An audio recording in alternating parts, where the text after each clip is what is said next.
fans, and welcome to another exciting edition of Cammy's Comic Corner. I'm your host, as always, Cammy. Now, even though it was a dull week, I was still able to find a pick of the week. So let's get right into it, starting now. First up from Oni Press, the pick of the week, we have Stumptown #1, written by Greg Rucka and art by Matt Southworth. Now, if you're not familiar with Greg Rucka, he is kind of the whole detective, kind of the whole secret service. He knows how to write a good, thrilling thriller, as it were. Well, anyway, this is his newest creator-owned project from Oni Press. You might know his work from Queen & Country or Detective Comics as of recently. But we follow a Dex Parios, who is a PI who kind of has a gambling problem. And she really shouldn't have this gambling problem because she's looking after her younger brother at home. So, you know, she kind of needs to get her priorities straight. But anyway, she pays her debts off to the casino that she's losing all this money to by doing little errands for them, doing little jobs, doing little, cases for them. So the grandmother slash owner of the casino, she wants her to find her granddaughter, Charlotte, who seemed to have run off. Doesn't know with a boy or a girl, but she cares for all of her grandchildren, so she wants her back regardless. So now it's up to Dex to find Charlotte, and she's going through all these different back alleys looking for her, but there seems to be a lot of groups who don't want her to be looking for Charlotte, and she gets roughed up a little throughout the story. Then she finds out that the 7th wealthiest man in Oregon also wants Charlotte, but he wants to hire her even though she's already looking for Charlotte, but he wants to pay her and get her to tell him where Charlotte is before she tells the other party. So what's up with this Charlotte gal? Who wants her? Why? We're not sure. But eventually at the end she didn't take the hints before to, hey, stop looking for Charlotte, and she gets shot twice. Well, she survives because she's wearing her bulletproof vest, but then she's being taken downtown by the cops. So very intriguing, suspenseful, action-packed first issue. If you're looking for something new, if you like good storytelling, Greg Rucka is your man. It kind of isn't in the style of any of the criminal or incognito stuff that Brubaker and Phillips do. So if you like that, check it out right away. Now onto the Fast Five. Bang, bang. We're beautiful and dirty rich. First up, from Marvel, we have Captain America Reborn #4. Now, I've been kind of laying low when it comes to this series. I haven't really been picking it up that much because, well, it just was kind of, if anything, nostalgic for Captain America fans. Like, oh, I remember when he was in that one battle. But anyway, things really got really interesting this issue. We have Sin, Crossbones, and the Red Skull himself going all the way over to Latveria to see Dr. Doom and Zola. They're reconstructing the machine that took away Cap's body and soul and split them apart, traveling through time. And they just need the key ingredient, which would be Miss Sharon Carter. And Norman Osborn is happily giving her over to them so she can complete their little project. Norman doesn't care. He's, they're the cabal. Just, keep it on the down low.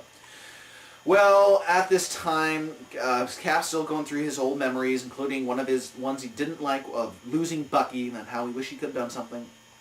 All of a sudden, he's fast forward again through time, and the experiment is over, and now the Red Skull has taken his essence and put it into Captain America's body. So now, that's right, the Red Skull is in charge and taking control of Captain America's body. Holy shit, there's only one issue left in this miniseries. Things are going to get insane. I can only imagine. Next up, from Mercury Comics, is Atomika #11. Now, Atomika is back and taking names as Aronhir's whole armies. Tons of them. He has different creepy-looking armies. All of them are just getting pumped up and getting ready to take on Atomika. It's to keep Russia safe. But Atomika knows that he has to go through all these forces if he wants to save Russia, the country he loves. And so it's this huge setup of all these, these titans about to clash. And they do, and Atomika comes out the victor. But now there's only one issue left in this series, and it's going to be Atomika versus Aronhir and his son Chernobyl. Father against son! Oh, I cannot take the suspense! It's going to kill me! Or will it kill Atomika? There's one issue left. Sal knows how to tell a story with Andrew Dabb, and it's just a fantastic series. Go out, check it out. Look at my past review shows. You'll know what's up. Next up from Marvel, we have Psylocke #1. Now, one of the reasons I chose this book was I was never really familiar all that much with Psylocke, but I wanted to know more. Like, she seemed like an interesting character, And I guess this miniseries was just what the Doctor ordered. We find Psylocke kind of getting bored on the mutant, or on the asteroid M island. She's, kicking ass, taking names, making her presence known, but she really wants to go find her older body. Apparently she used to have another body before that, but it's buried in Japan. So then this issue takes place of getting over to Japan, dealing with the governments by saying, like, yeah, you're going to give me transportation, you're going to, leave me alone, etc. But the Hand has beaten her to this little cemetery, and they destroy her old body. She's trying to fight and get to it and make sure it stops, but now that her body's gone, she has a new mission, and it's to kill the motherfucker Hand member who ordered the body to be destroyed.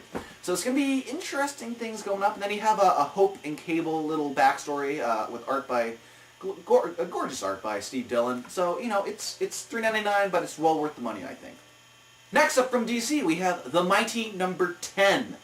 Now, Mr. Tomasi has finally shown us in this issue what Alpha 1 is all about. What's his game plan? After he saves the stadium, from the bomb that he planted, making it look good in the public eye, he tells Cole, who survived that whole car crash, I guess, explosion that would have happened. Anyway, he takes him up, explains to him, hey, I came from this world it was much like Earth, only the population wasn't in check, much like Earth. And my plan was to decimate 90% of the population and only keep the 10% that were like the brainiacs, the people who were going to make the civilization great again and make it one. Smartest minds, stuff like that. Then he came to Earth. He was banished actually to Venus, but he got out, came to Earth.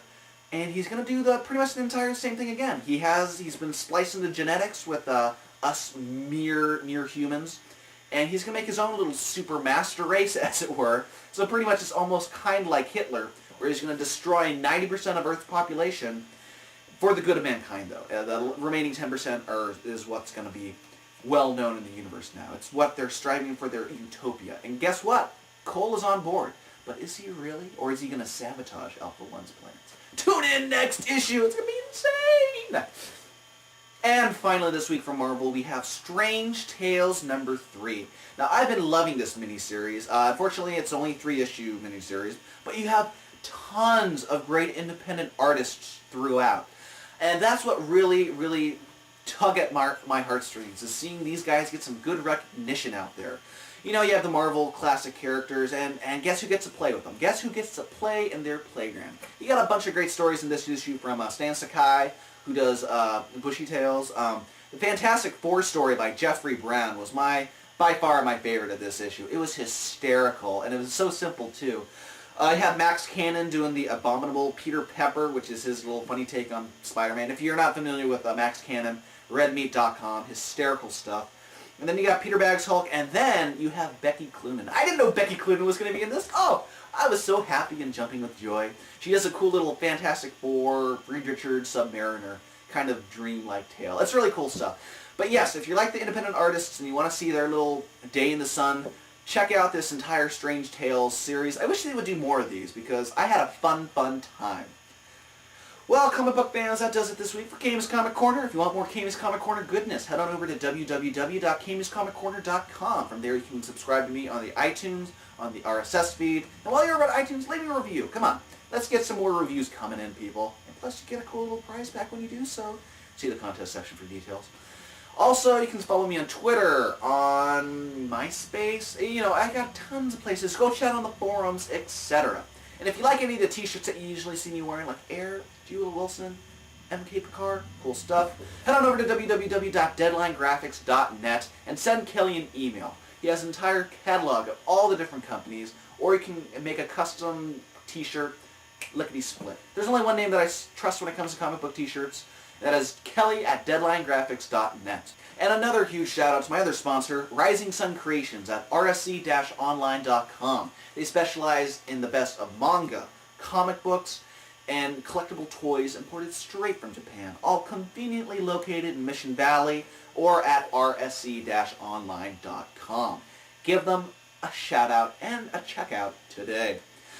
Well, like I said before, this has been Camy's Comic Corner. I have been your host, Cammy. check in a few days for the book of the month for November, and that is right, it is The Nightly News by Jonathan Hickman, and it is fantastic stuff. So until then, this has been Cammy's Comic Corner. I've been your host, Cammy. I'm going to take my Sinestro core ring, and go cause some fear, and then go die and be brought back to life. Good night, everybody!